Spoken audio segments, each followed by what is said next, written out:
rice.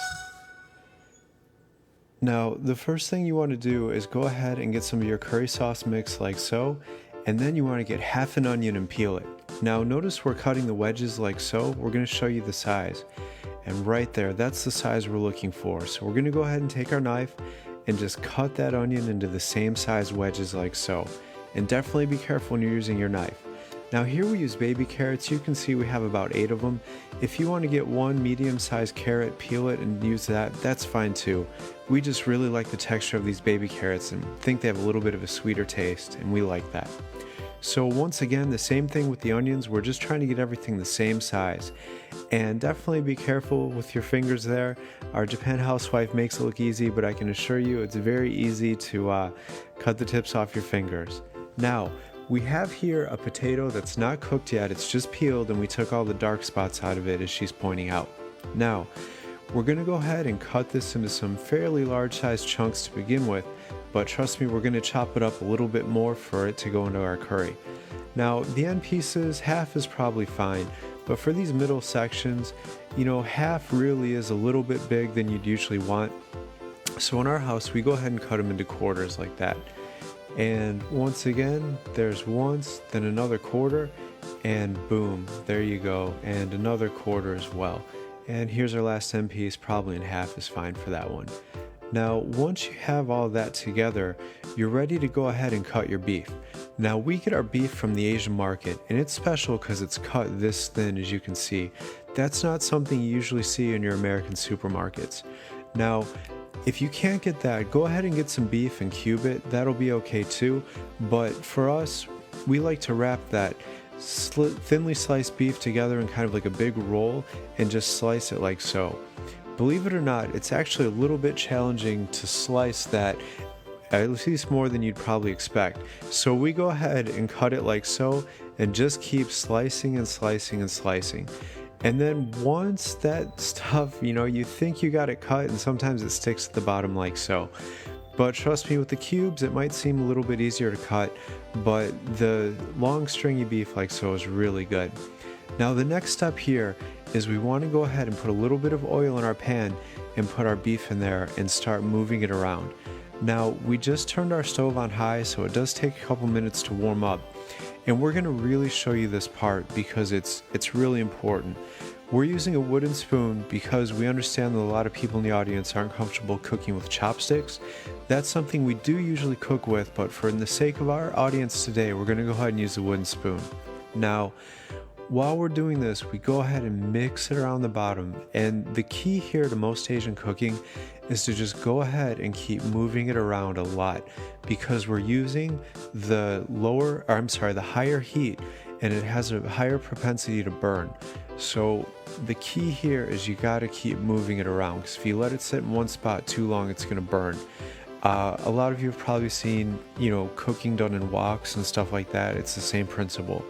In Asia for a long time, what happened is they only had very powerful heat sources that wouldn't last that long, so they would cook things at very high heat and have to move them very quickly. And the same principle applies to most of the Asian cooking that we show on our YouTube channel as well.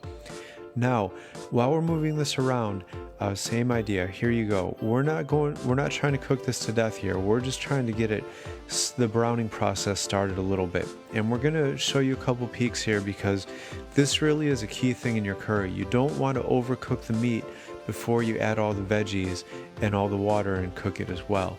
So bear with us here while we stick to this phase in the process, but trust me, it's going to be well worth it in the end. So there you go, that's about where you should be by now, and we just keep moving it and moving it and moving it. And much like a watch pot never boils, it seems like the cooked meat never cooks. And here, moving and moving and moving, there you go, there's another sneak peek at what it should look like. And then once we get to that point, like we just showed you, now we're going to go ahead and add all of our vegetables. And you'll see we just slide them off the plate all at once, all at the same time is perfectly okay. That's what we're going for. Now, when you go through and mix the vegetables together, don't worry, as we're going to see in a second, some of them tend to jump out of the pot on you.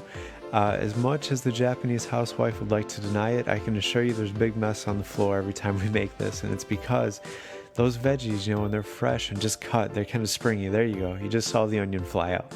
So here, when you do it, first thing you gotta do is kind of mix them up, then use that scooping motion to kind of get your meat off the bottom and let some of the vegetables get some cooking time there as well. And there you go, like so. Just start trying to do that to pull the meat off the bottom. Oh, did you see that technique? The Japanese housewife just threw an onion back in the pot. Showing you all kinds of fancy techniques here today. And you can see our pug in the background. He's very attentive to when we cook. And there we go, moving it around, just moving it around. And if that isn't a testament to how much stuff flies out of the pot, I think our little pug waiting by the oven floor is the best testament to that you can get. So here we're just moving and scooping and moving and scooping like so, and just getting that moving around. So there we go, we're doing it. And this seems a little repetitive, but trust me, when you're doing it on your own, it seems to come really fast, because you really got to be on your toes to keep that moving, to not burn any of your meat, and keep all the veggies cooking at the same pace. So there we go. And we're showing you this because once we get the veggies and the meat to the right point, we're going to go ahead and add our water, and then the stuff for our curry sauce as well, but we're not quite there yet. You can see we're moving it around, and there's our pug there waiting for the goodies to land on the floor, because something always jumps out of the pot. So there you go, right there's about where we want it, and that's where we're going to go ahead and start adding our water. And there you go, that's it. And now we're showing what we're going to do. There's a tomato wedge. What we want to do is get to the point where if we pull it out and stick it with a chopstick, that it goes right into it very easily. That's how you know your curry pot's done. Now we boiled the water and we boiled our vegetables, and there you go. We fast forwarded a bit, but you see how the chopstick went right in there? That's how you know it's boiled and ready for the curry sauce bricks.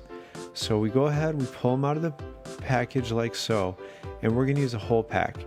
And you want to break them into fourths, and they're already split that way, so it's real easy to do. Don't worry about that at home. And we just drop them right in there like so. Drop them in gently. You don't want to throw them in there, because otherwise you get boiling water flying all over the place, and that burns, as you probably know. So there we go. We break both of them into quarters and go ahead and drop them right into the water like so. Now the next thing we're going to do is take the spoon or the chopsticks, whatever the case might be. In this case, the spoon works much better, and just start mixing around. And we want to keep mixing it as much as we can to go ahead and get all those little curry bricks to dissolve. And as they dissolve, you'll see that it turns brown, as you would imagine. And what's going to happen as we boil it over time, the curry really starts to thicken up nice and good. So go ahead, definitely want to keep stirring until at a minimum those bricks are dissolved. And there you go, you can see right about there. That's what it looks like. So we're gonna go ahead and do that. There you go, just keep stirring the pot, and you'll see a nice good smell really comes out. And you want to let it boil a little bit and add just a touch of milk, and go ahead and mix in that milk too. That really gives it the extra creaminess that you really like in a nice good curry. And go ahead and mix that in. And mixing the milk in, it does take a little bit longer than you'd think, because it is a nice kind of firm gooiness, if you will, and mixing that liquid into there is a little bit tough. But go ahead and just keep stirring the pot and mixing it around. And really, this is when the smell really comes out and your mouth's dripping. And there you go. That's about what you want it to look like. We go ahead and get it there, and we want to take out a spoonful. Go ahead and do that. There you go, and give it a taste, and that's what you want the final product to look like. Right there in your pot, and that's when you know it's ready to serve like so. Trust me, this stuff is delicious. This is one of the best hidden gems in Japanese cuisine that you can possibly find.